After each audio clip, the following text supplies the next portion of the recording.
A rocky start today for the Summit of the Americas in Quebec, Canada. Despite thousands of protesters, the deal was done this weekend in Canada.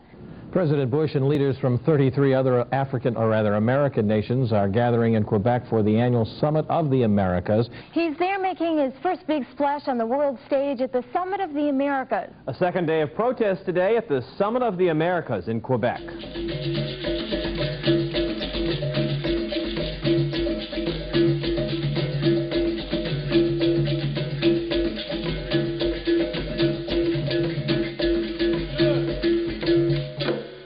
We have to ask ourselves the question, what is the FTAA?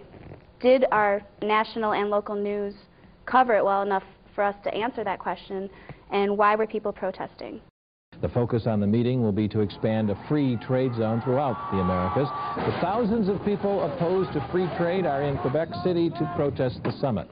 Local authorities are trying to prevent the kind of trouble that disrupted trade talks in Seattle 2 years ago. 20,000 protesters for the first day of the summit, well organized, and nearly 1,000 of them broke through security surrounding the talks. Police responded with tear gas and batons. Protesters want to block free trade, suggesting it hurts the poor and damages the environment. Canadian police fought to keep thousands of anti-globalization protesters in control, using everything from water cannons to rubber bullets and tear gas. But it's human rights and labor protesters getting most of the attention. They're rioting in the streets of Quebec City for a second straight day. They're upset about talk of creating a free trade zone that would include North, Central, and South American countries. Inside the summit, President Bush is pushing the trade agreement. The Summit of the Americas wrapped up in Canada today with the vow to press ahead with free trade by opening trade barriers to democratic countries by 2005. Leaders also set specific goals for improving education, healthcare, the environment, and fighting drugs. Protests outside were less violent today.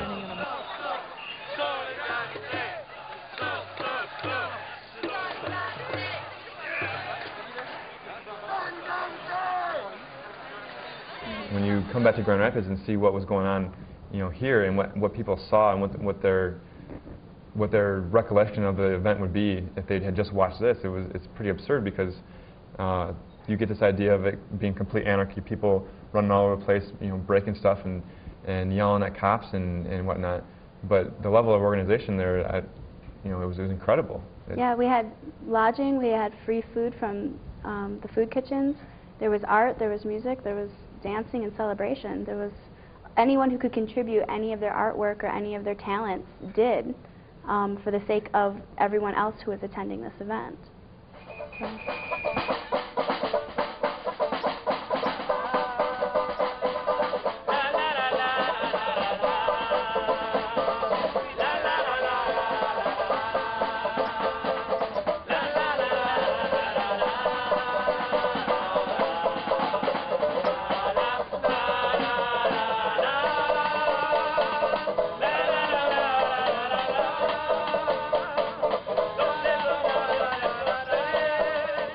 You don't get 40,000 people to march down the streets all in unison against one event without an incredible amount of work going on around it. It doesn't just happen. It doesn't just come out of chaos. To show that this can happen in Quebec City, that this can happen in Seattle, this can happen in Santiago, Chile, this can happen in Prague, that it can happen around the world is quite a statement that it's not just a group of people in Seattle that are against this or something. This is a worldwide thing. You're seeing this time and time again. Mass amounts of people coming out against these talks because they don't feel like they're being represented by their elected leader. They're not being represented. They're not being listened to. These issues are not being talked about in a transparent manner. And having this amount of people come out is just showing that something else needs to be done. This is not working out at all. It bothers me that the businessmen keep insisting in the placing of companies and factories that affect our working class and that affect the people of Mexico. They keep saying that we make progress and that we are reaching the first world. But the first world is completely theirs. Meanwhile, in our country, the children die due to malnutrition. The people die of starvation. Not only in our country, but in many places of the world where they have their companies and factories with low wages, robbing the people's workforce while they are becoming richer day after day. I am completely against the payments for the foreign debts from the poor countries, and I'm completely against the free trade agreements and against those things that they do. Like here in Quebec, where they shut themselves behind a wall. Their fears must be big to hide themselves behind a wall, because they know that one day the people will not allow that anymore.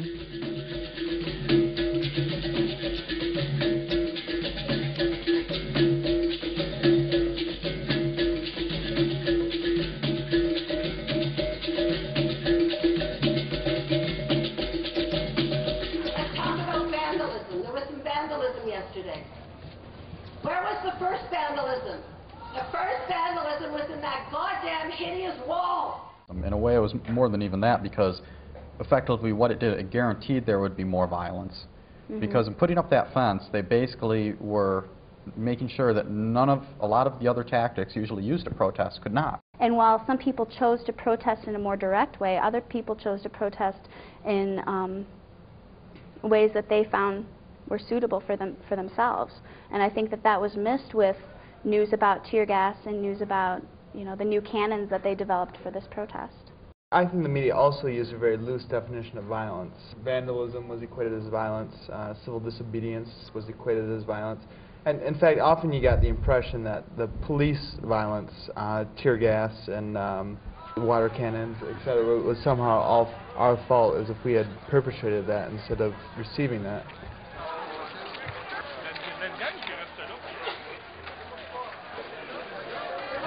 Okay, just away from that guy. Yeah, I know, that gets you. Thank you. Where's the real violence? Let's talk about that. Well, I say the real violence lies behind that wall.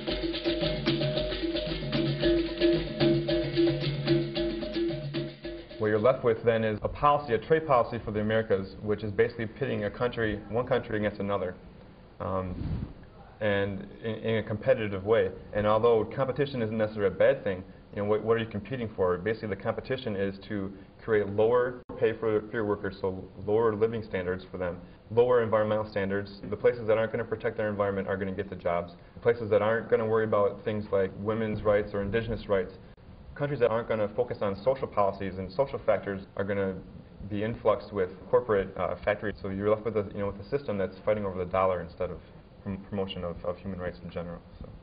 We want to make sure that democracy is the foundation of any agreement. We don't want these negotiations to happen behind closed doors by trade ministers who have no accountability to any constituency or any sector of the population. We want to make sure that the people have a say in this. I'll give you a really good example of how this works. You know, we hear over and over again that Latin Americans don't want labor standards included in trade agreements. Well, I have yet to meet a worker in Latin America who wants to see his salary lowered or who wants to see his working conditions made worse so that multinational corporations will move into his country. I mean, workers in these countries just plain are not calling for that. They're calling for the inclusion of labor standards. And yet, these Latin American governments, these trade ministers who clearly don't represent the interests of the majority of people in their countries, are demanding that labor standards not be included in trade agreements. This is just one example of the kind of manipulation of the facts. Basically, it is an expansion of NAFTA, which some of you are probably familiar with, only on a larger scale in the entire hemisphere. The 34 countries that were invited, everybody except Cuba in North and South America. So it expands sort of NAFTA-style rules to that entire area to the benefit of corporations over the benefits of workers and the people's rights. What you see is, although the press and the media will say that NAFTA has made more jobs than it has lost since its initiation, and that's used as a defense as to why we should promote and accept and push for the approval of the Free Trade Agreement of the Americas. What they don't tell you is what kind of jobs they're producing and what kind of jobs we're losing, because They don't talk about pluses and minuses at all. They just talk about the net factor of it.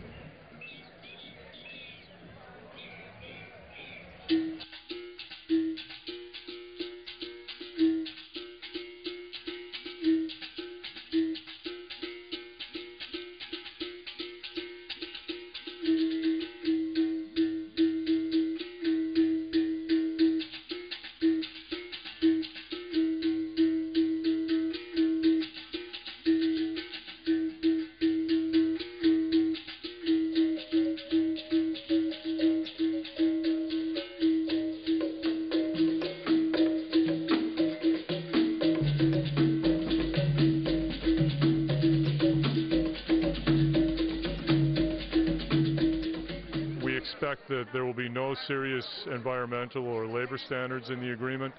What we've seen so far indicate that the environmental standards will say something along the lines of, we suggest that member countries enforce their own environmental laws, which is, can you imagine some corporation accepting that as a legal standard? We suggest that you abide by the law.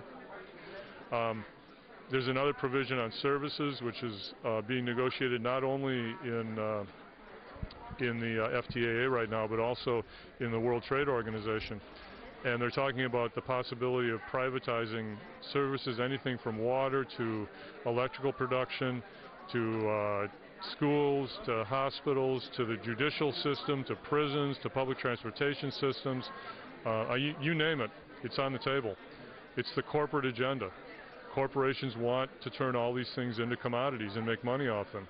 And we've seen in California what happens when you privatize the electrical industry. Or we've seen where I come from, Illinois. Electricity rates have gone up 40% in the last year. The natural gas prices have gone up 40%.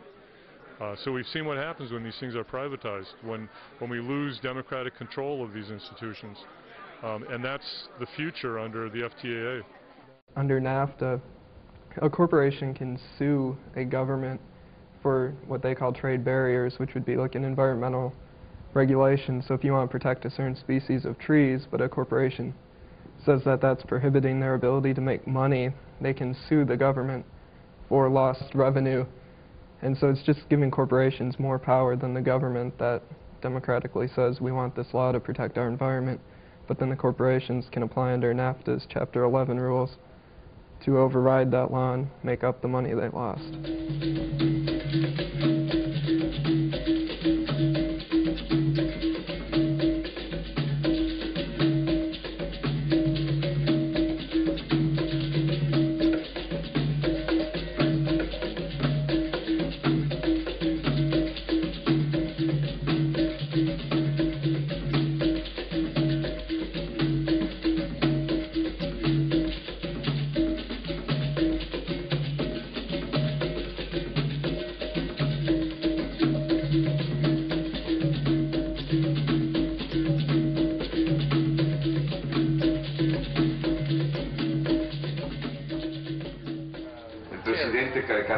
President of Canada, President of the United States, and the President of Mexico, in an official statement said that they have a lot of hope.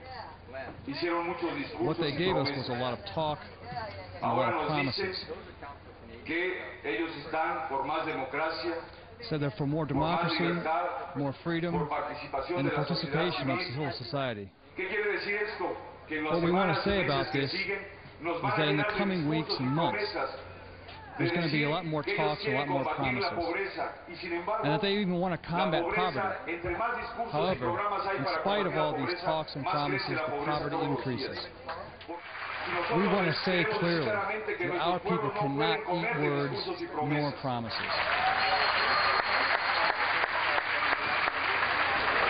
The FTAA is trying to circumvent that kind of constitutional and judicial right by making it enforceable for large transnational companies to exploit our natural resources without consulting, without talking to us as indigenous people, without learning from our elders how to maintain the multifaceted uses of our lands and resources out there in the traditional territory.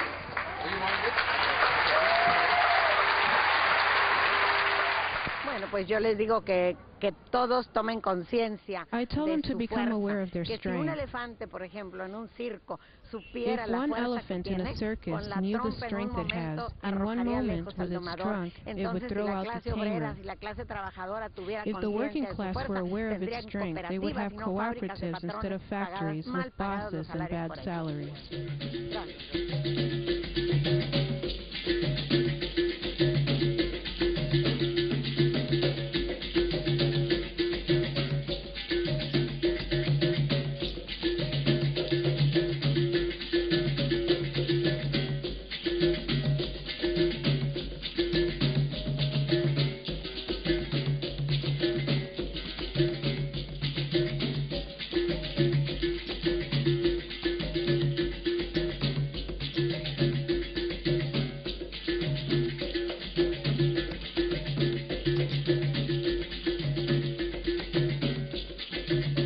People understood the ramifications of this, they would be against it. You know, you've got tons of unions that are coming out against this. You know, the steelworkers in Seattle were very big. Even the Teamsters were out there, and then you have there were at least 7 or 8 different unions from Quebec that were present in the marches. You know, these trade issues are affecting your average day-to-day worker. You know, your normal Joe who's at home. Going to work, you know, 8 hours a day, whatever, coming home, punching clock and stuff. These are the jobs that United States citizens are losing, and Canadian citizens, you know. And I think that if you start portraying things more democratically on the news, you're gonna basically, you know, this agreement is not going to hold. It's not going to hold water. People aren't going to follow it. They're not going to buy into it. Something like this happens all over the world, but it hasn't been covered correctly. And we as activists, you know, who are there know this. But again, in Seattle and in Prague, none of this was covered because I don't believe that it's in the best interest of the media, in a for-profit media, to cover an event like this.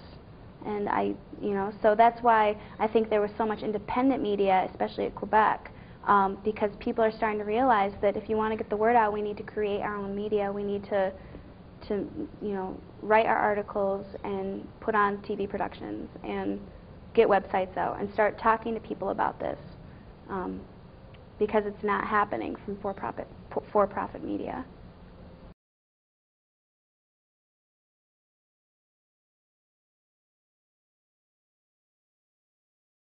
You are creating a system in which you will create a first world and the third world, a third world and the first world. You will create a global loyalty in which politicians and corporate leaders have more in common with each other than their people. You will alienate us, and we will find each other, and we will build a movement. I have news for them. There are more of us than there are of them.